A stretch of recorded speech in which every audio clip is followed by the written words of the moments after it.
अस्सलाम वालेकुम dear students to JK civil services. आज के इस इंपॉर्टेंट लेक्चर में हम डिस्कस करने जा रहे हैं स्टेटमेंट एंड अजम्पशन। हमने ऑलरेडी साइलॉगिज्म का कॉन्सेप्ट क्लियर किया है, लेकिन बहुत सारे स्टूडेंट्स ने कहा कि सर साइलॉगिज्म आपने बहुत ज्यादा तेज पढ़ाया जिससे हमें समझ नहीं आया। At the end of the lecture series हम एक डब्ड सेशन रखेंगे जिसमें हम कोशिश करेंगे जहां जहां स्टूडेंट्स को कंफ्यूजन हुआ through out my lecture series वो हम लास्ट में डिस्कस करेंगे। तो चलिए स्टार्ट करेंगे आज का हमारा लेक्चर स्टेटमेंट एंड एजम्पशन। लेकिन इससे पहले कि हम स्टेटमेंट एंड एजम्पशन को डिस्कस करेंगे, मैं साइलॉगिज्म के रिलेटेड एक और चीज आपको क्लियर यहां पर करना चाहूंगा। जब हमने साइलॉगिज्म में ईदर और वाला केस पढ़ा तो ईदर और वाले केस में हमने क्या देखा कि ईदर और वाले केस में हमने क्या देखा कि दोनों जो हमारे कंक्लूजन है वो गलत होने चाहिए। एक पॉजिटिव होना चाहिए, दूसरा नेगेटिव होना चाहिए, और सब्जेक्ट ऑब्जेक्ट वो दोनों सेम होने चाहिए। और हमने देखा ऑल और नो जो है ये कंप्लीमेंट्री पेयर वहां पर पॉसिबल नहीं है। अब यहां पर ईदर और वाले केस में मैं ऐड क्या करना चाहूंगा, जब हमने ईदर और वाला कॉन्सेप्ट देखा, से फॉर एग्जांपल मैंने कहा all A are B some A are not B. देखिए, या यूं मैं कहूंगा some A are B some B are not A. Say for example मैं कह रहा हूं कि ये दोनों इधर आर वाले केस है, लेकिन एक चीज आपको याद रखना है। जब हमने देखा सम ए आर बी, देखिए ए के नीचे क्या है, बी है, मतलब यहां पर क्रॉस हुआ है। देखिए ए यहां पर, बी यहां पर, लेकिन दोनों क्या है, सम और सम नॉट केस। ठीक है ना। जब आपको ऐसी सिचुएशन मिलेगी, चाहे सम हो सम नॉट वाला केस हो, ठीक है ना, सम हो सम नॉट वाला केस हो, तो यहां पर क्या है, आपका क्रॉस पॉसिबल हो सकता है, मतलब इधर और वाला केस यहां पर पॉसिबल हो सकता है। बस कहने का मतलब मेरा क्या है कि यहां पर सम है, यहां पर सम नॉट है, और ये जो ए है ना सब्जेक्ट जो है, ये यहां पर प्रिडिकेट बन गया, और यहां का जो सब्जेक्ट है, यहां का जो प्रिडिकेट है, यहां का सब्जेक्ट बना, मतलब क्रॉस हुआ। दूसरा केस होता है हमारा ए और ए मतलब पैरेलल, बी और बी मतलब पैरेलल। आल वाले केस में सिर्फ और सिर्फ पैरेलल पॉसिबल है। याद रखिएगा, अगर आल वाले केस में होता आल ए आर बी और नीचे होता सम बी आर ए, मतलब यहां पर क्रॉस बना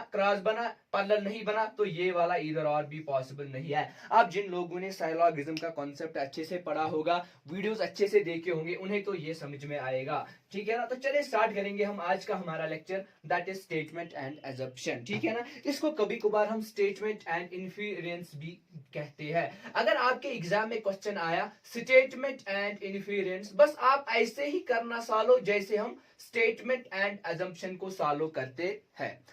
जैसे हम स्टेटमेंट एंड एजम्पशन को सॉल्व करेंगे, वैसे ही स्टेटमेंट एंड इन्फेरेंस को भी सॉल्व किया जाता है। अब फर्क क्या है, यहां पर लिखा होगा स्टेटमेंट, नीचे लिखा होगा एजम्पशन, तो यहां पर होगा नीचे इन्फेरेंस। बाकी मसला कुछ नहीं है, दोनों को आप सेम ही, ऑलमोस्ट सेम ही है, तो इनमें जो मेथड्स रूल्स है वो सारे सेम ही है। तो चलिए अगर हम देखेंगे स्टेटमेंट का मतलब क्या है, स्टेटमेंट क्या होता है। देखिए, statement is an information or a fact related to any general subject। Statement कोई भी लाइन होती है, कोई भी टॉपिक के रिलेटेड कुछ भी कोई लाइन होती है, कोई फैक्ट होता है। इन शॉर्ट स्टेटमेंट कोई जनरल में कोई बात होती है। से फॉर एग्जांपल मैं यहां पर एक स्टेटमेंट लिखूंगा, टेक ए बोट, ठीक है ना, टेक ए बोट और फेरी टू रीच क्रैवी आइलैंड। देखिए, बस इस चीज को आपको समझना है। मैंने बोला टेक ए बोट और फेरी टू रीच क्रैवी आइलैंड। अगर आपको क्रैवी आइलैंड जाना है, तो आप बोट का यूज करिए या फेरी का यूज करिए, इंस्टेड ऑफ बस। ठीक है, यहां पे मैं लिखूंगा इंस्टेड ऑफ बस। ठीक है, टेक ए बोट और फेरी instead of bus to reach Cravy island. बस स्टेटमेंट ये है, कोई भी जनरल टॉपिक मैंने लिया, कोई भी जनरल बात मैंने यहां पर ली, और जनरल बात क्या यहाँ पर है, बस यही बात है कि अगर आपको क्रैवी आइलैंड्स जाना है तो आप किस में जाइएगा, या तो बोट में जाइएगा या फेरी में जाइएगा, लेकिन बस का इस्तेमाल आप नहीं करना इंस्टेड ऑफ बस। देखिए अगर आप इस स्टेटमेंट को गौर से देखोगे तो यहाँ पर आपको क्या समझ में आता है, देखिए कुछ चीजें समझ में आती है यहाँ पर, बस उन चीजों पर हमें फोकस करना है। एक मुझे यहां पर समझ आया कि क्रैवी आइलैंड जाने के लिए बोट भी जा सकती है, फेरी भी हमें ले सकती है और बस भी ले सकती है, लेकिन बेटर कंफर्टेबल क्या हमारे लिए है, वो है बोट एंड फेरी, क्योंकि स्टेटमेंट में कहा गया है कि आप बोट का इस्तेमाल करिए या फेरी का इस्तेमाल करिए, ताकि आपको जाना है कहां पर, क्रैवी आइलैंड। मतलब बस भी इस्तेमाल कर सकते हैं, लेकिन बेटर हमारे लिए क्या रहेगा, बोट एंड फेरी, ये स्टेटमेंट में कहा गया है। तो स्टेटमेंट यही इंफॉर्मेशन होती है, कोई भी फैक्ट होता है किसी भी चीज के रिलेटेड। चलिए अब देखिए एजम्पशन का मतलब क्या है। Assumption is the hidden or unsaid part of the statement. Assumption क्या होता है, कोई hidden होता है या unsaid part of the statement होता है। याद रखिएगा इस statement and assumption वाले केस में क्या होता है, जब भी कोई इसमें आपको कोई बात कहेगा या कोई स्टेटमेंट कहेगा, उस स्टेटमेंट में कुछ चीजें हिडन होंगी जो कहने वाले ने खुलकर बयान नहीं की होंगी। जैसे मैंने कहा टेक ए बोट और फेरी instead of bus to reach Cravy island. देखिए इसमें कितनी हिडन इंफॉर्मेशन है, जैसे मैंने आपको बोला इसमें ये हिडन इंफॉर्मेशन भी है कि हम बस के जरिए भी क्रैवी आइलैंड जा सकते हैं, इसमें ये हिडन इंफॉर्मेशन भी है कि बोट और फेरी, ठीक है ना, एक कंफर्टेबल सोरस है क्रैवी आइलैंड जाने के लिए। इसका मतलब यह भी हुआ कि क्रैवी आइलैंड एक ऐसी जगह है जहां पर कनेक्टिविटी है, मतलब गाड़ियां जाती है, कनेक्टिविटी है, बहुत सारी इंफॉर्मेशन आप इस स्टेटमेंट से ड्रा कर सकते हो। और एजम्पशन क्या होता है, देखिए एजम्पशन अगर हम लिटरली देखेंगे, अज्यूम करना, जैसे हम बचपन में पढ़ते थे लेट द कास्ट, मैथ में let the cost price of say for example apple be X, हम कहते थे कि कास्ट प्राइस आप लीजिए एक्स। देखिए ये हम अज्यूम करते थे, लेकिन अज्यूम किस बुनियाद पर हम करते थे, स्टेटमेंट के बुनियाद पर, मतलब क्वेश्चन के बुनियाद पे। क्वेश्चन दिया होता था, से फॉर एग्जांपल कोई डेटा हमें दिया होता था, the selling price of the Apple is 100 rupees, the person got the profit of 10% after selling the apple, now what will be the cost price of the apple। तो हम सीधे सीधे लिखते थे let the cost price of x, मतलब x यहाँ पर जो assume हम करते थे, ये हम करते थे क्वेश्चन के बुनियाद पर assume। लाइकवाइज यहाँ पर भी assumption जो होगा वो क्वेश्चन के बुनियाद पर ही होगा, वो स्टेटमेंट के बुनियाद पर ही होगा, और स्टेटमेंट जिसने समझा वो assumption को भी इजीली समझ पाएगा। तो चलिए यहाँ पर अब मैं assumption एक दो लिखूंगा इसके रिलेटेड, जिससे हमारा कंसेप्ट अच्छे से क्लियर होगा। Number 1, the island being in the remote location is not accessible. देखिए मैंने यहां पर एजम्पशन पहला लिखा, अब मैं दूसरा एजम्पशन यहां पर क्या लिखूंगा, ferries and boats are available to reach ferry island, to reach Cravy island. चलिए देखिए मैंने क्या बोला, बस चीजों को समझना है। स्टेटमेंट तो आपको समझ में आया। देखिए ये जो हमारा लेक्चर स्टेटमेंट एजम्पशन रहेगा ना, ये हम थोड़ा डिटेल में पढ़ेंगे, ताकि जो बाकी हमारे कॉन्सेप्ट है, चाहे स्टेटमेंट एंड कंक्लूजन हम आगे पढ़ेंगे या कोर्स ऑफ एक्शन हम पढ़ेंगे, काज वगैरह हम पढ़ेंगे, तो जो भी सारी चीजें पढ़ेंगे बस उनकी बुनियाद यही रहेगी। बस इसीलिए इस कॉन्सेप्ट को थोड़ा इन डिटेल हम पढ़ेंगे, और इसके बाद हम सिर्फ और सिर्फ एग्जाम्पल्स करेंगे, जिससे हमारा कॉन्सेप्ट बहुत ज्यादा स्ट्रांग हो जाएगा। अब मैंने यहां पर स्टेटमेंट लिखा, मैं स्टेटमेंट को फिर से रिपीट करूंगा, टेक ए बोट और फेरी टू रीच क्रैवी आइलैंड। अब मैंने बोला इस स्टेटमेंट में एक हिडन इंफॉर्मेशन होती है जो एक्सप्रेस नहीं की होती है, जो अनसेड पार्ट होता है, और वो हमें कंक्लूजन में मिलेगा। बस जो कंक्लूजन मैच करेगा स्टेटमेंट के साथ, उस कंक्लूजन को सही मान के चलना है। जो एजम्पशन मैच करेगा स्टेटमेंट के साथ, मतलब जो आपको लगेगा कि इंफॉर्मेशन ड्रा की गई है स्टेटमेंट से, जो इंफॉर्मेशन ड्रा की गई है स्टेटमेंट से। अब देखिए यहां पर आपको क्या लगता है कौन सी इंफॉर्मेशन स्टेटमेंट से ड्रा की गई है, बस उस चीज पर हम फोकस करेंगे। देखिए पहला क्या कहा गया assumption,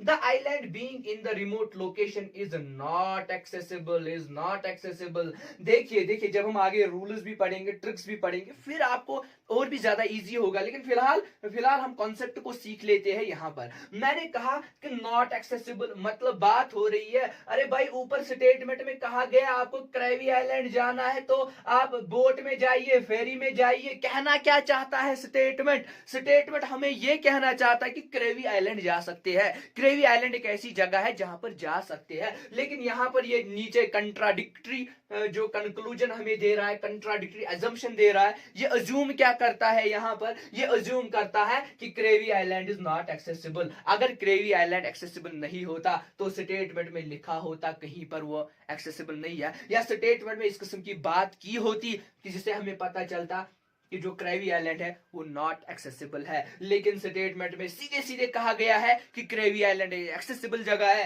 देखिए पता चलता है, दूर से ही पता चलता है, to reach Crevy island take a boat और फेरी, मतलब एक्सेसिबल प्लेस है। तो पहला हमारा यहाँ पर जो एजम्पशन है ये गलत हुआ। अब देखिए दूसरा क्या कह रहा है, ferries and boats are available to reach Crevy island. अब कह रहा है कि फेरीज और बोट्स अवेलेबल है अगर जाना होगा कहां पर, क्रेवी आइलैंड। देखिए जरा आप 2 मिनट इस चीज पर गौर करिए। स्टेटमेंट में इसने खुद कहा है कि अगर आपको जाना है क्रेवी आइलैंड तो आप जाइए बोट में या जाइए फेरी में। इसका मतलब तभी तो स्टेटमेंट ने ये कहा है जब वो अवेलेबल होंगे। अरे फजूल में मत ना ये कहता कि आप इस चीज में जाइए, आप उस चीज में जाइए, ठीक है ना। जब वो अवेलेबल ही नहीं होती तो स्टेटमेंट में कहां ये कहा होता, ये स्टेटमेंट वाला कहां हमें कहता कि आप बोट या फेरी में जाइए। लेकिन जब बोट एंड फेरी अवेलेबल है तभी जाकर हमें कहा गया है आप बोट में जाइए, आप फेरी में जाइए। बस ये वाला हमारा जो एजम्पशन है ये सही है। मतलब हम अज्यूम कर सकते हैं कि फेरीज और बोट्स अवेलेबल है क्रेवी आइलैंड जाने के लिए। मुझे उम्मीद है आपको ये कॉन्सेप्ट अच्छे से क्लियर हुआ होगा। तो चलिए हम आगे बढ़ेंगे और देखेंगे आगे हमने क्या लिखा है, किन चीजों पर हमने फोकस करना है। तो यहां पर लिखा है when we analyze assumption, वैसे ये मैंने आपको बोला, we find that when one says or writes something he does not put everything in words and leave some part unsaid or unwritten। जैसे मैंने यहां पर एग्जांपल ली, टेक ए बोट और फेरी, ठीक है ना, instead of bus to reach Crevy island. मान के चलो ये मेरा स्टेटमेंट था, ये मैं आपसे कहना चाहता था। देखिए मैंने सारा तो बयान नहीं किया, मैंने इतना ही आपको कहा कि बस के बदले बोट का इस्तेमाल करिए ताकि आप क्रेवी आइलैंड पहुंच सको। देखिए जब मैंने आपसे ये स्टेटमेंट कहा इसमें बहुत ज्यादा हिडन इंफॉर्मेशन थी। जैसे फॉर एग्जांपल क्या हिडन इंफॉर्मेशन इसमें थी, हम कह सकते हैं फॉर एग्जांपल के कह सकते हैं कि क्रेवी आइलैंड एक ऐसी जगह है जो एक्सेसिबल है, ठीक है ना जी। लेकिन मैंने डायरेक्टली तो नहीं कहा क्रेवी आइलैंड एक्सेसिबल है, मैंने इनडायरेक्टली कहा। और एजम्पशन में अगर मैं लिखता क्रेवी आइलैंड एक्सेसिबल है तो आप कहते जी हाँ बिल्कुल सही बात है, तभी तो सर ने हमें कहा आप बोट के जरिए जाइए। अच्छा मैंने कहा आपको क्रेवी आइलैंड जाना होगा तो वहां पर बोट अवेलेबल है, तभी तो मैंने, ये एजम्पशन भी तो सही है क्योंकि तभी तो मैंने स्टेटमेंट में कहा कि अगर आपको क्रेवी आइलैंड जाना है आप बोट में जाइए वगैरह वगैरह, ठीक है ना। तो ये क्लियर हमारा हुआ। मतलब जो कहने वाला होता है, जिसने स्टेटमेंट जो स्टेटमेंट के बारे में बात करता है, स्टेटमेंट के बारे में जो बात करता है वो हमेशा जरूरी है कि वो कुछ ना कुछ पार्ट जो है अनरिटन रखता है या अनसेड रखता है। क्यों? क्योंकि उसे पता होता है कि जिससे मैं बात कर रहा हूं वो इजीली इन बातों को समझेगा। बस कॉन्सेप्ट पे आप फोकस करिए, जिसने कॉन्सेप्ट समझा स्टेटमेंट एंड एजम्पशन का उसका सारा क्लियर होगा। मैंने अक्सर देखा है बहुत सारे स्टूडेंट ये वाला पार्ट गलत करते एग्जाम में, और इवन कुछ तो ये करते ही नहीं है, कहते हैं बस ये समझ में नहीं आता है, इसमें एक आंसर हम सोचते हैं तो आंसर दूसरा होता है। बस अगर आप चीजों पर फोकस करोगे, स्टेटमेंट पर फोकस करोगे, आई बेट आपका हर कोई एजम्पशन सही होगा, आपका क्वेश्चन सही होगा। बस यहां पर यही समझना था हमें कि जो कहने वाला होता है वो हर कोई बात सही से नहीं कहता है, वो कुछ चीजें अनसेड रखता है, अनरिटन रखता है। क्यों रखता है? क्योंकि वो फॉर ग्रांटेड लेता है या वो ये समझता है कि जिसे मैं बात कर रहा हूं वो खुद समझेगा। क्योंकि चीजें तो इजी होती है, समझना तो हमारे लिए बहुत ही इजी है, इसीलिए तो लॉजिकल रीजनिंग का पार्ट है। बस लॉजिक का इस्तेमाल हमें करना है और हमें ये देखना है, लॉजिकली हमें ये देखना है कि ये जो स्टेटमेंट कहने वाला है वो हमसे क्या कहना चाहता है, उसका मतलब क्या है, उसका मकसद क्या है, वो हमें फिर एजम्पशन में क्लियर हो जाता है। चलिए अब देखिए स्ट्रक्चर पर आएंगे। स्ट्रक्चर ऑफ द क्वेश्चन क्या होगा हमारे पास, यानी स्टेटमेंट एंड एजम्पशन वाले क्वेश्चंस कैसे होंगे। देखिए स्टेटमेंट दिया हुआ होगा, एक या दो स्टेटमेंट, ठीक है ना, या कभी कभार दो से ज्यादा भी स्टेटमेंट्स दिए हुए होंगे। जैसे मैं फिर से यही एग्जांपल लूंगा आपके सामने, टेक ए बोट और फेरी। देखिए ये मैंने स्टेटमेंट लिखा, ठीक है ना, ये मैंने स्टेटमेंट लिखा, टेक ए बोट और फेरी टू रीच क्रेवी आइलैंड, ठीक है ना, टू रीच क्रेवी आइलैंड। पहले ऐसे ही आपको होगा, स्टेटमेंट दिया हुआ होगा, एक दो तीन जितने भी होंगे, से फॉर एग्जांपल अब स्टेटमेंट एक होगा तो नीचे एजम्पशंस होंगे, स्टेटमेंट के नीचे एजम्पशंस होंगे। एजम्पशन एक भी हो सकते हैं, दो भी हो सकते हैं, कुछ भी, तीन भी, चार भी, डिपेंड करेगा क्वेश्चन पे। लेकिन जनरली जो एक स्टेटमेंट होता है और एजम्पशन दो होते हैं, या स्टेटमेंट दो होते हैं, एजम्पशन दो नीचे होते हैं। और इसके बाद ऑप्शंस आपको होंगे जो आपको सिलेक्ट करने होंगे। ऑप्शन देखिए मैंने यहां पर लिखा है कि जो स्टेटमेंट है उसमें दो या दो से ज्यादा एजम्पशंस होंगे और हमें डिसाइड करना है which one is implicit. Implicit का मतलब है ट्रू, सही कौन है, फॉलो कौन वाला करेगा, क्योंकि ऑप्शन में आपको लिखा होगा फर्स्ट इज इम्प्लिसिट, मतलब first is true, first follow. जैसे इस वाले क्वेश्चन में जो हमने अभी किया, यहां पर सही था दूसरा, मतलब second is implicit, second is implicit, ठीक है ना। ऐसे आपको ऑप्शन सिलेक्ट करने हैं, ठीक। First is implicit, second is implicit, या ईदर और वाला केस भी बन सकता है यहां पर, या हम कह सकते हैं ईदर और वाला केस भी बनेगा, या दोनों इम्प्लिसिट होंगे या कोई भी इम्प्लिसिट नहीं होगा, नीदर फर्स्ट नॉर सेकंड। देखिए ईदर और वाले केस में हमें क्या करना पड़ता है, ईदर और वाले केस में से फॉर एग्जांपल मैं आपको एग्जांपल एक दूंगा, राहुल, अगर राहुल को एग्जाम पास करना है तो राहुल को मेहनत करनी होगी। अगर राहुल को, ये स्टेटमेंट है, अगर राहुल को एग्जाम पास करना है तो राहुल को मेहनत करनी होगी। और मैं नीचे अज्यूम क्या करता हूं, राहुल ने मेहनत की और राहुल पास हुआ। अब देखिए पहले ऊपर मैं कह रहा हूं अगर राहुल को पास होना है तो उसे मेहनत करनी है। अब नीचे मैं कह रहा हूं उसने मेहनत की तो पास हुआ, तो सही है। या मैं नीचे कह रहा हूं राहुल ने मेहनत नहीं की वो फेल हुआ, ये बात भी तो सही है। राहुल ने मेहनत की वो पास हुआ, सही है। राहुल ने मेहनत ही नहीं की तो वो फेल हुआ, ये बात भी सही है। लेकिन एट अ टाइम क्या हो सकता है, या तो राहुल पास होगा या तो राहुल फेल होगा, तो यहां पर इधर आर वाला केस हमारा लगता है। वैसे इधर आर वाला केस बहुत ही रेयर केसेस में आपको मिलेगा, ठीक है ना। उसके रिलेटेड जितनी भी एग्जांपल्स होंगी वो हम देंगे, और एग्जांपल्स में आपको इधर आर वाला केस क्लियर होगा। बस ये राहुल वाली एग्जांपल आप लेना, एग्जाम में पॉसिबिलिटी है कि यही पास फेल वाली एग्जांपल आ सकती है, ठीक है ना, यही एग्जांपल आपको वहां पर मिल सकती है, यानी राहुल, ठीक है ना, राहुल की एग्जांपल जो मैंने दी पास और फेल की।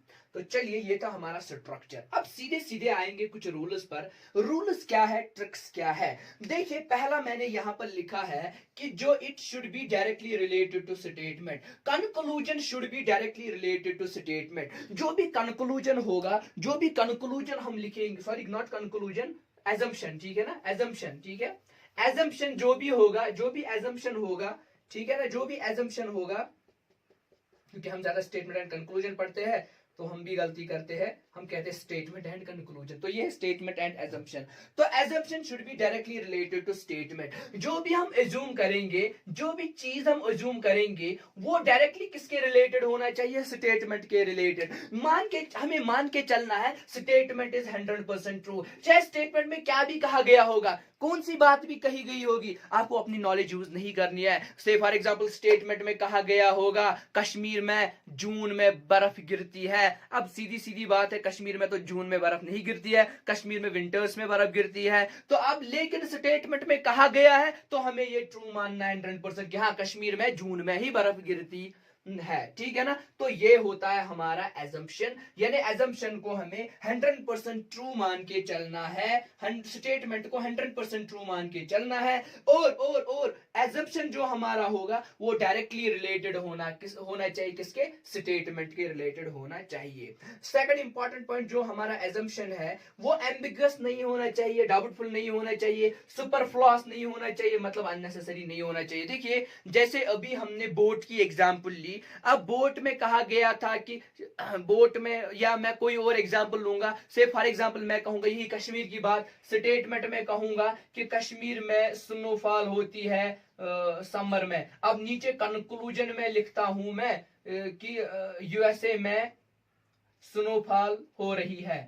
अब देखिए बात किसकी हो रही है, कश्मीर की, कश्मीर के स्नोफॉल की। अब इसने यहां से यूएसए की बात करी, मतलब डाउटफुल कोई बात इसने कही, एम्बिगुअस कोई बात इसने कही एजम्पशन में। हमें एज्यूम करना था कश्मीर के रिलेटेड ही कुछ, हमें स्नोफॉल के related with respect to Kashmir assume करना था, लेकिन हम यूएसए का एज्यूम करने बैठे, तो ये सीधे सीधे हमारा गलत कंक्लूजन, ये एजम्पशन बनेगा यहां पर। या कोई अननेसेसरी बात, देखिए कश्मीर की बात है तो इसने यूएसए के ने अननेसेसरी बात यहां पर करी। तो चलिए ये था दूसरा हमारा। तीसरा जो एजम्पशन होना चाहिए, should not include words like all, every, each, only etcetera. ये वर्ड्स नहीं होने चाहिए, all, every, each, only etcetera. देखिए इसका मतलब क्या है, इस चीज को हमें समझना है। मतलब हम 100% एजम्पशन में गारंटी नहीं दे सकते हैं किसी चीज के रिलेटेड कि 100% ये सही हो, ये बात सही हो, क्योंकि हमें एज्यूम करना है। तो एज्यूम में हम 100% कहां से कह सकते हैं कि ये बात सही है। से फॉर एग्जांपल मैं यहां पर एक एग्जांपल दूंगा, ठीक है ना। द गवर्नमेंट, ये स्टेटमेंट है, the government put an end to covid restrictions in Kashmir. यहां पे मैं कंक्लूजन लिखूंगा, the government put an end to covid restrictions in Kashmir. Government ने क्या किया, गवर्नमेंट ने एंड करी कोविड रेस्ट्रिक्शंस कश्मीर में, ठीक है। एजम्पशन यहां पर लिखेंगे, एजम्पशन यहां पर लिखेंगे, everyone likes this initiative. Number one assumption. Number second assumption यहां पर हम लिखेंगे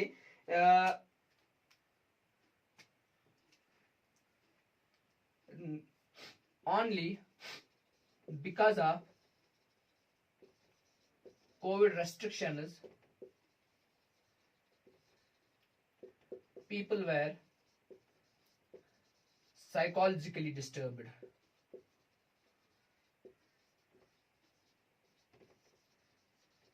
आप आज कमेंट करिएगा हमारी स्पीड के रिलेटेड, क्योंकि आज मैंने स्पीड बहुत ही लो रखी। एक्चुअली कुछ सिचुएशंस ऐसी होती है कभी कभार जहां पर टीचर को विद सिचुएशन, ठीक है ना, चलना पड़ता है, तो दैट्स वाई कभी कभार स्पीड ज्यादा हो जाती है। तो आज मुझे उम्मीद है कि मैंने स्पीड बहुत ज्यादा स्लो रखी, क्योंकि आपकी एक डिमांड थी कि सर आप ज्यादा तेज पढ़ाते हो तो आप अपनी स्पीड कम करिए, तो हमने स्पीड कम करी यहाँ पर। बस आप अब हमारा साथ दीजिए, कॉन्सेप्ट को समझिए। चलिए, मैंने बोला कि गवर्नमेंट ने एंड किया कोविड रेस्ट्रिक्शंस को कश्मीर में। हमेशा स्टेटमेंट में कोई ना कोई बात, जो एजम्पशन में कोई ना कोई बात, एजम्पशन एक ऐसा चीज होता है जो हिडन होता है, ठीक है। ये चीज आपको समझना है, क्योंकि आपको डायरेक्टली उसने नहीं बताया होगा, ठीक है ना, आपने डायरेक्टली उसने नहीं बताया होगा स्टेटमेंट वाली बात, बस आपको सोचना पड़ेगा क्या स्टेटमेंट में इस बात, ये बात है। पहले हम जनरली इस क्वेश्चन को एनालाइज करेंगे कि क्या हर कोई पसंद करेगा इस इनिशिएटिव को। देखिए गवर्नमेंट ने एंड किया कोविड रेस्ट्रिक्शंस को, नीचे हम कह रहे हैं कि हर कोई पसंद करेगा। ये तो पॉसिबल ही नहीं है कि हर कोई गवर्नमेंट के इनिशिएटिव को पसंद करेगा। मैंने पहले बोला जहां पर 100% पॉसिबिलिटी, क्या यहां पर 100% पॉसिबिलिटी है कि हर कोई गवर्नमेंट रेस्ट्रिक्शंस अपलिफ्ट करने को पसंद करेगा? नहीं नहीं, कुछ ऐसे लोग भी होंगे जो चाहेंगे नहीं कोविड रेस्ट्रिक्शंस होनी चाहिए, वायरस है वगैरह वगैरह, ये होना चाहिए, तो ये हमारा गलत है। और यहां पर वर्ड एवरी यूज हुआ है, मैंने पहले ही बोला जहां पर वर्ड एवरी होगा उसको गलत कर लीजिए आप, वो एज्यूम नहीं कर सकते हम। जहां पर ओनली होगा वो भी गलत करेंगे।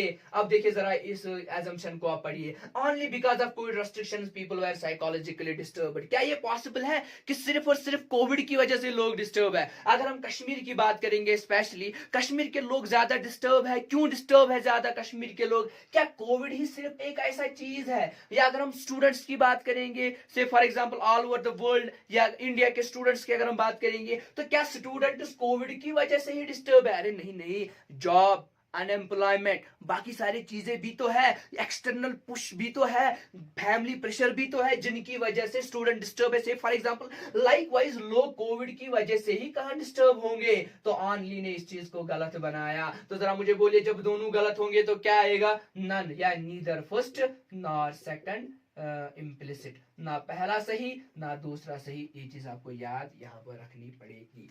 तो चलिए आगे देखेंगे। It may include words related to any possibility such as may be possibly, यानी पॉसिबिलिटी हो सकती है। जैसे मैंने यहाँ पर बोला ये 100% वाला केस गलत बनता है यहाँ पर, लेकिन पॉसिबिलिटी सही हो सकती है। जैसे हम यहाँ पर कुछ कोई ऐसा स्टेटमेंट लिखेंगे और इसमें वर्ड यूज करेंगे मे बी, पॉसिबली या पॉसिबिलिटी के रिलेटेड वर्ड्स करेंगे यूज, तो वो सही हो सकते हैं। आगे एग्जांपल्स में हमें ये क्लियर हो जाएगा। Next point is that assumption is true in case of advertisement or if there will be any universal truth। अब कोई यूनिवर्सल ट्रूथ होगा तो वहां पर भी assumption को सही मान के चलना है, या कोई एडवर्टीजमेंट होगा। से फॉर एग्जांपल आपने वो ड्यू का एडवर्टीजमेंट देखा होगा, ड्यू पीने के बाद जो वो बंदा है वो हवा में उड़ता है, ठीक है। तो क्या ये पॉसिबल है कि ड्यू पीने के बाद इंसान उड़ सकता है? कभी भी पॉसिबल नहीं है। लेकिन एडवर्टीजमेंट के केस में ये सारा हमें मान के चलना पड़ता है, क्योंकि एडवर्टीजमेंट तो इसीलिए किया जाता है ताकि लोगों को अट्रैक्ट किया जाए, और अट्रैक्शन के लिए कोई भी मीन मेथड इस्तेमाल किया जा सकता है। या कोई यूनिवर्सल ट्रूथ होगा, जैसे the sun rises in the east, the sun sets in the waste,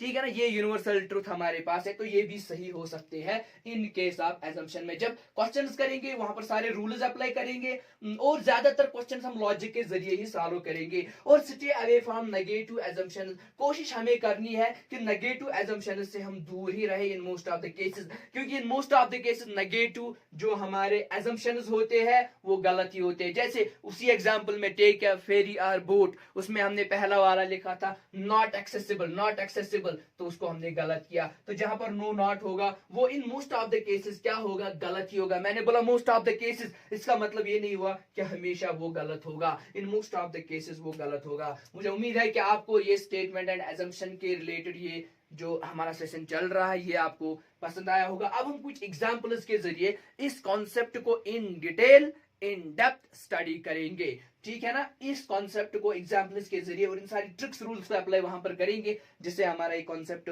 बहुत ही क्लियर हो जाएगा। तो चलिए हम देखेंगे अब कुछ क्वेश्चन स्टेटमेंट एंड एजम्पशन के रिलेटेड, जिनको हम सॉल्व करने की कोशिश करेंगे, ठीक है।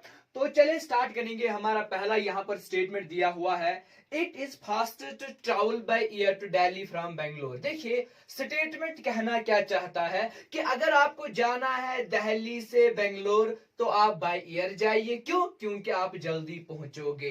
बस इन वर्ड्स पे आपको फोकस करना है। कहने का मतलब स्टेटमेंट का यही है कि दिल्ली से जाना है बेंगलोर तो बाय एयर जाइए, क्योंकि आप पहुंचोगे बहुत ज्यादा जल्दी। चलिए अब एजम्पशन में क्या दिया हुआ है, Bangalore and Delhi are connected by air. अब देखिए सीधे सीधे अगर हम स्टेटमेंट की ओर देखेंगे, इसको 100% ट्रू मान के चलेंगे, तो अब एजम्पशन में क्या कहा गया है कि बेंगलोर और दिल्ली जो है they are connected by air. यही तो कहना चाहता था, यही तो स्टेटमेंट कहना चाहता था कि दिल्ली और बेंगलोर आप जाइए बाय एयर। कहना क्या एक्चुअली चाहता था ये कि दिल्ली और बेंगलोर है connected by air, connected by air. तो एजम्पशन हमारा पहला जाएगा सही। चलिए दूसरा देखेंगे हम, there are no other means of transport between the two. सीधे सीधे वर्ड नो इस्तेमाल हुआ है। हमने देखा कि जहां पर वर्ड नो होगा हमें नेगेटिव एजम्पशन से दूर रहना है। लॉजिकली भी अगर हम देखेंगे, लॉजिकली भी अगर हम सोचेंगे यहां पर, तो दूर से ही पता हमें क्या चलता है कि there are no other means of transport between the two. अरे भाई स्टेटमेंट में कहा गया है एयर की बात कि एयर के जरिए आप जा सकते हो, लेकिन ये तो जरूरी नहीं है। ये तो स्टेटमेंट में मेंशन नहीं किया गया है कि no other means of transport होगा, no other means of communication होगा। आप बाय रोड भी दिल्ली टू बेंगलोर जा सकते हो, आप से फॉर एग्जांपल बाय वाटर भी, फॉर एग्जांपल बाय वाटर भी आप जा सकते हो, ठीक है ना, बाय रेलवेज भी आप जा सकते हो। लेकिन यहां पर इसने क्या कहा है कि नहीं नहीं, सिर्फ और सिर्फ बाय एयर ही आप जा सकते हो। एजम्पशन में इसने एज्यूम किया है, इसने लिखा है there are no other means of transport between the two, तो हमारा दूसरा चला जाएगा गलत। तो इसका जो आंसर आएगा वो क्या आएगा, only first is implicit. Only first, हमने ऑप्शंस ऑलरेडी देखे, ऑप्शंस क्या होते हैं, तो इसका जो ऑप्शन आएगा that is only first is implicit, जो जनरली हमारा पार्ट ए होता है ऑप्शन का। तो ये बहुत इजी क्वेश्चन था, बहुत इजी क्वेश्चन था, बस समझना था हमें इतना ही कि कहना क्या चाहता है स्टेटमेंट में। चलिए अगला क्वेश्चन हम देखेंगे यहां पर। तो स्टेटमेंट की ओर जरा आप थोड़ा सा गौर करिए, जरा आप गौर फरमाइए, मुलाहिजा फरमाइए स्टेटमेंट की ओर। ठीक है ना। जो स्टूडेंट्स इसका स्क्रीनशॉट लेना चाहते हैं तो वो इसका स्क्रीनशॉट ले। चलिए, अब स्टेटमेंट में कहा गया है even with the increase in the number of sugar factories in India we still continue to import sugar. देखिए, हमारे पास इंडिया में बहुत ज्यादा शुगर फैक्ट्रीज है। स्टेटमेंट कह रहा है कि इंडिया में बहुत ज्यादा शुगर फैक्ट्रीज है, इंक्रीज भी हुई है शुगर फैक्ट्रीज, लेकिन स्टिल इंपोर्ट करना पड़ता है, हमें स्टिल बाहर से शुगर लाना पड़ता है। अगर आपके पास शुगर की फैक्ट्रीज है, बहुत ज्यादा शुगर की फैक्ट्रीज है, तो बाहर से क्यों लाना पड़ता है? बस स्टेटमेंट में कुछ हिडन इंफॉर्मेशन है जो हम एजम्पशन में देखेंगे, क्योंकि स्टेटमेंट ने फुल्ली अपने आप को एक्सप्रेस नहीं किया है। और स्टेटमेंट की ओर जरा गौर करिए, फिर से स्टेटमेंट की ओर गौर करिए, कहना क्या चाहता है? फैक्ट्रीज बहुत ज्यादा है, लेकिन फिर भी हमें बाहर के मुल्कों से हमें इंपोर्ट करके शुगर लाना पड़ता है। देखिए, अब एजम्पशन क्या कहा है इसने? The consumption of sugar has increased in India. Obviously सीधी सी बात है, कौन कह सकता है ये गलत होगा? जरा कौन कह सकता है ये गलत होगा? डायरेक्ट कनेक्शन है स्टेटमेंट के साथ, क्योंकि स्टेटमेंट यही कहना चाहता है कि इंक्रीज शुगर फैक्ट्रीज हुई है, स्टिल इंपोर्ट शुगर करना पड़ता है। इसका मतलब ये हुआ कि अगर शुगर की फैक्ट्रीज इंक्रीज हुई है और हमें इंपोर्ट दूसरे मुल्कों से करना पड़ता है, मतलब शुगर की जो कंजप्शन है वो इंक्रीज हुआ है, जो शुगर का यूज है वो इंक्रीज हुआ है। अब शुगर का इंक्रीज क्यों हुआ है? ऑब्वियसली बहुत सारे रीजंस है, जैसे पॉपुलेशन इंक्रीज हुई। अब हम ये नहीं कहेंगे यहाँ पर कि पॉपुलेशन इंक्रीज हुई उसकी वजह से शुगर की प्रोडक्शन जो है कंजप्शन इंक्रीज हुई, बस हमें स्टेटमेंट को 100% ट्रू मान के चलना है। तो स्टेटमेंट में जो कहा गया है वही तो एजम्पशन में इसने एज्यूम किया है कि हाँ, शुगर इंक्रीज हुआ है, शुगर की फैक्ट्रीज इंक्रीज हुई है, लेकिन फिर भी इंपोर्ट करना पड़ता है। इसका मतलब यही हुआ कि शुगर का जो कंजप्शन है वो इंक्रीज हुआ है। चलिए, दूसरा हम देखेंगे, many of the factories are not in a position to produce sugar to their fullest capacity. सही बात है ये भी। देखिए क्यों? क्योंकि अगर हम देखेंगे, जब शुगर फैक्ट्रीज बहुत ज्यादा है, इसका मतलब यही हुआ हमें फिर इंपोर्ट करने की जरूरत नहीं थी। अरे, आपने स्टेटमेंट में ही हमें कंफ्यूज किया। आप कहते हो कि शुगर की इंडस्ट्रीज, शुगर की फैक्ट्रीज बड़ी है, शुगर की फैक्ट्रीज बहुत ज्यादा, उनका नंबर इंक्रीज हुआ है, लेकिन फिर भी हमें इंपोर्ट करना पड़ता है, मतलब ये जो फैक्ट्रीज है ना, ये पता दूर से ही पता चलता है। और हमें स्टेटमेंट यही कहना चाहता है कि ये जो फैक्ट्रीज है ये at the fullest sugar produce नहीं करते, क्योंकि अगर ये factories at the fullest sugar produce करते तो हमें इंपोर्ट करने की जरूरत नहीं पड़ती। तो हमारा ये भी सही है। लेकिन अगर आप गौर से इन दो एजम्पशंस को देखोगे, देखिए दोनों सही एजम्पशंस है, ठीक है ना। अब आप में से कोई ये कहेगा सर यहाँ पर नॉट था तो नॉट की वजह से ये गलत चला जाएगा। हाँ, नॉट की वजह से ये गलत भी जा सकता था, लेकिन मैंने उस टाइम आपको बोला कि नॉट वाला केस हर जगह गलत नहीं हो सकता है। लेकिन फिर भी आप देखिए यहां पर कौन सा रूल अप्लाई होगा। फिर भी देखिए यहां पर कौन सा रूल अप्लाई होगा। यहां पर ये चीज भी आपको मद्देनजर रखना है कि नॉट है, गलत हो सकता था, तो क्या मसला हुआ है? तो मसला कुछ नहीं हुआ है, ईदर फर्स्ट और सेकंड केस वाला आएगा। अब क्यों आएगा ईदर फर्स्ट और सेकंड वाला केस? देखिए, सीधी बात यहां पर है, कंजप्शन इंक्रीज हुई है, सही बात है। अब अगर कंजप्शन इंक्रीज हुई है, यहां पर ये अब क्या कह रहा है कि मनी ऑफ द फैक्ट्रीज जो है वो in a position are not in a position to produce sugar. तो दो ही चीजें तो है, या तो कंजप्शन इंक्रीज होगी, या तो फैक्ट्रीज को एट द फुलेस्ट काम करना चाहिए था, तभी जाकर जो है ये इंपोर्ट शुगर नहीं करना पड़ा। तो एट अ टाइम इन दो में से तो एक ही चीज होगा, या तो कंजप्शन इंक्रीज होगी, ठीक है ना, या तो फैक्ट्रीज, देखिए नॉट वाली टर्म यहां पर यूज हुई है, या तो फैक्ट्रीज जो है वो उन्हें इस पोजीशन में आना चाहिए था कि हमें शुगर इंपोर्ट नहीं करना पड़ा, लेकिन इसने यहाँ पर नॉट लिखा है। इसने लिखा है मनी ऑफ द फैक्ट्रीज जो है वो इस पोजीशन पर नहीं है कि वो शुगर प्रोड्यूस करे एट द फुलेस्ट। मतलब इधर और वाला केस या तो पहला सही या तो दूसरा सही। अगर फैक्ट्रीज फुलेस्ट, ठीक है ना, इंट्रोड्यूस मतलब फुलेस्ट फैक्ट्रीज काम नहीं करती है तो कंजप्शन के साथ क्या ताल्लुक होगा? जरा आप देखिए, फैक्ट्रीज अगर फुलेस्ट काम करती, ठीक है ना, फैक्ट्रीज अगर फुलेस्ट काम करती तो इस कंजप्शन के साथ हमें कंजप्शन इंक्रीज होती, ये तो सही बात थी, लेकिन फैक्ट्रीज अगर अच्छे से काम करती तो होने, अगर कंजप्शन इंक्रीज भी होती तो कोई फर्क नहीं पड़ता, ओवरऑल जो आपका यहाँ पर रहता वो सेम ही रहता, ठीक है ना, ठीक है ना, बैलेंस रहता। लेकिन यहाँ पर जो है एट अ टाइम आप इन दो में से एक ही चीज कह सकते हो, इधर फर्स्ट और सेकंड, इधर फर्स्ट और सेकंड, या तो पहला सही है या तो दूसरा सही है, ठीक है ना, इधर फर्स्ट और सेकंड, या तो कंजप्शन इंक्रीज हुई है इस इंपोर्ट करना पड़ता है, या तो फैक्ट्रीज इस पोजीशन में नहीं है कि वो फुलेस्ट अपनी पूरी कैपेबिलिटी का इस्तेमाल करती है, तो इसलिए हमें शुगर इंपोर्ट करना पड़ता है। मैं फिर से रिपीट करूंगा, मैंने इस सेंटेंस पे ज्यादा फोकस क्यों किया, स्टेटमेंट पे, क्योंकि इधर और वाला केस है। देखिए कंजप्शन इंक्रीज हुई है इंडिया में, क्यों क्यों इसीलिए हमें इंपोर्ट करना पड़ा। जब देखिए अगर फैक्ट्रीज, यहाँ पे लिखा है फैक्ट्रीज इस पोजीशन में नहीं है कि वो शुगर, अगर फैक्ट्रीज इस पोजीशन में होते कि शुगर फुल्ली जो है यहाँ पर वो प्रोड्यूस करते तो हमें इंपोर्ट करने की जरूरत नहीं पड़ती। तो एट अ टाइम इधर या तो ये सही या तो ये सही, इधर फर्स्ट और सेकंड। और नॉट से भी हमें पता चला कि ये कुछ उल्टा केस है, नॉट से भी हमें पता चला कि ये गलत ही हो सकता है या सही भी हो सकता है, इसीलिए इधर और वाला केस या पहला सही या दूसरा सही। चलिए अब हमारा और एक स्टेटमेंट यहां पर देखेंगे क्या लिखा गया है। If you want to give any advertisement, give it in the newspaper X, A tells B. A B से कह रहा है कि अगर आपको कोई एडवर्टीजमेंट देना है आप न्यूज़पेपर एक्स में दीजिए। अब देखिए सीधे सीधे पता चलता है ए बी को ऐसा क्यों कहता है, इसका मतलब न्यूज़पेपर एक्स रेपुटेड होगा, एक अच्छा न्यूज़पेपर होगा, तभी तो ए बी को कहता है, ठीक है ना। और ये इसे एडवर्टीजमेंट की बात कर रहा है, मतलब इसे कोई प्रोडक्ट जो है किसी प्रोडक्ट की बात कर रहा है, ठीक है। अब देखिए यहां पर क्या कहा गया है, assumption B wants to publicize his product। देखिए ये सही होता, लेकिन क्वेश्चन में कहा गया है इफ